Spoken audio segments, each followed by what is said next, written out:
magandang gabi.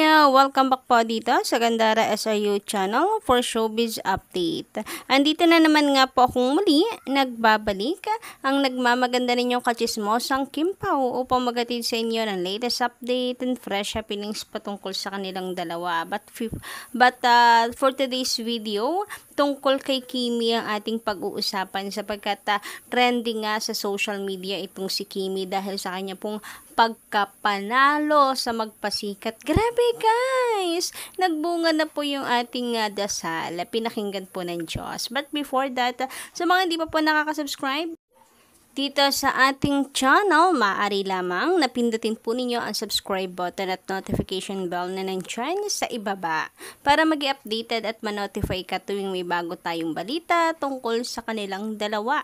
Basta mga balita na may kinalaman kay Kim and Paolo Avellino, sagot na natin yan. So eto na nga guys, grabe nakakaiyak! Finally, panalo po ang team OKML na atin pong pinatrend kagabi at itinadalangin kagabi pa. So, eto na yun guys. Very deserved talaga po nila. Grabe, napakalinaw po kasi nung pagkaka-deliver nila ng kanila pong tema.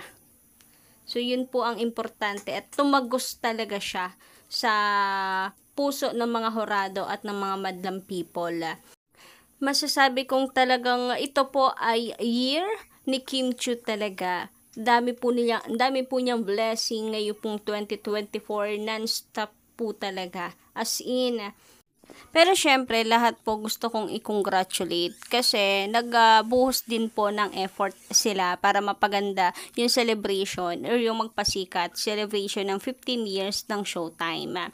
So, congratulations sa lahat. Thank you so much sa pagpapasaya ninyo sa madlang people. And about naman kay Kimi, so naiyak nga po siya, napaupo na lamang, napasigaw. Talagang halo-halo yung emosyon niya kanyang naramdaman. Napasigaw, napaiyak sa sobra pong kasiyahan. Katunayan, trending po ngayon si Kim Chiu sa social media. Ayan, number 15, trending si Kimi with 11.3k post as of 5 p.m. 5 p.m. yan guys, trending si Kim Chiu. And dapat tweet trend si Kimi and sabi, I still can't believe. Maraming salamat madlang people. Masalamat sa mga horado. Salamat it's showtime na. Fam. And salamat ng marami Panginoon. Salamat ng sobra-sobra. Puro pasasalamat lang talaga itong si Kim Chiu ngayon. Siguro kasi until now di pa rin nga siya makapaniwala kagaya ng sinabi niya. Kasi 'di ba sunod-sunod yung blessings niya, kahit naman siguro sino na humble person ay maaano pa rin, masya-shock pa din, hindi pa rin magsisink in sa kanya. Pero na lang kung mayayabang na I knew it from the start, yung mga ganyan. Hindi, kasi si Kimi napaka-humble.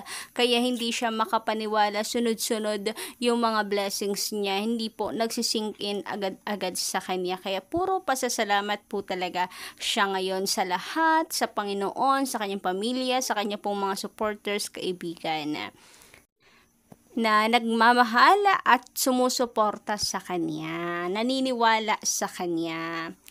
Sa mentala, bumaha naman po ng congratulatory message mula po sa mga fans ni Kim Chiu sa X. So, eto nga sunod-sunod po ang mga tweet patungkol kay Kimi, kaya trending siya sa social media. So, basahin nga po natin itong ilan. Sabi po dito, congrats Kim at sa buong team mo. You really deserve to be the champion. Kimi, you deserve every good things. For you are so diligent at everything you do. I admire you so much and you keep inspiring me and to so many others. Sabi pa rito, deserve mo girl. Napaka-hardworking mo and you always give your heart sa lahat ng ganap mo. Kaya super blessed ka. Congratulations to you and to the whole team OKML. Congrats team MCKOL. So proud of you. Your message is a great reminder for all of us to slow down.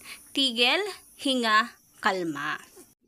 Samantala, dumako naman po tayo dito sa pinakasentro ng ating balita para sa gabing ito. So, eto na guys, ang nakaka-excite malaman, ano kaya and sino kaya ang surprise dito kay Kim Chiu. Ang sinurprise dito kay Kim Chiu. Sa dressing room po kasi eto, may papakita ako sa inyong video.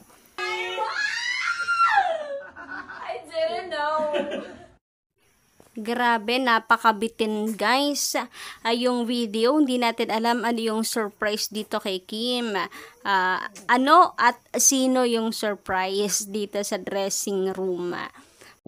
And dahil pala desisyon na naman tayo at dilulo tayo guys. Si Paulo Avellino yan. Charot! Inuunahan ko na. Baka may regalo pang congratulations ni Papi Paulo kay Kimi dahil panalo siya ngayon. Panalo ang kanilang team. Siyempre sa kabila 'di ba ng pagod, hirap, puyat, ng mga effort na ibinuhos po nila tapos napakaikling panahon pa guys ng kanilang pag-asikaso or rehearsal ay nakaka-overwhelm naman talaga. Kaya for sure ramdam din talaga damang-dama ni Papi Paulo yung hirap nitong si Kimi. Pero eto na, seryoso na guys.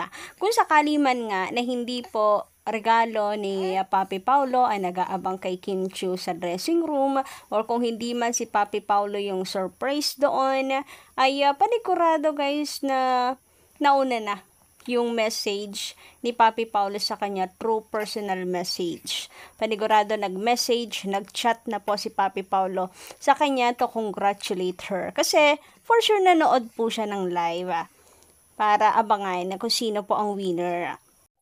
Alam niyo naman guys kung gaano po ka-supportive ni Papi Paulo kay Kim Chiu. Kahit nga nung nasa Korea, itong si Kimi ay talagang sinuportahan niya. May pa-congratulations and talagang nanood siya ng live. Hindi siya papayag or hindi niya pinalagpas yun para panoorin si Kimi sa kanilang TV. 'Di ba?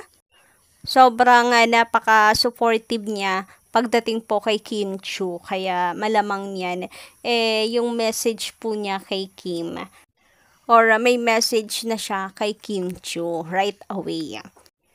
Pagka-announce pa lang or baka nga wala pa po yung final or hindi pa po nakakapag-perform itong si Kimi, may pa-congratulations na siya kay Kim Chiu. Kinongratulate na agad niya si Kim Chiu manalo or matalo. Congratulations, ikaw ang winner para sa akin.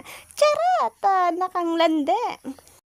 Samantala, sabi naman dito ni Miss Jang Jang, thanks Gandara for sharing the lyrics of the song made especially by Ogie for Kim Pao. The lyrics of the song are heart-touching and very beautiful. The song makes you fall in love.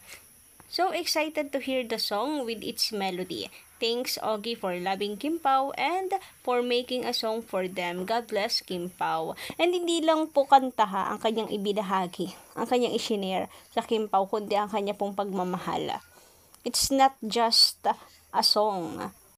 Kasi kung hindi naman po niya mahal ang Kim Pao, si Kim and Paulo Avellino, hindi naman po siya makakaisip gumawa ng kanta. So, thank you so much din, Kuya Ogie, sa pagpapakita mo ng care, pagmamahal sa Kim Pao.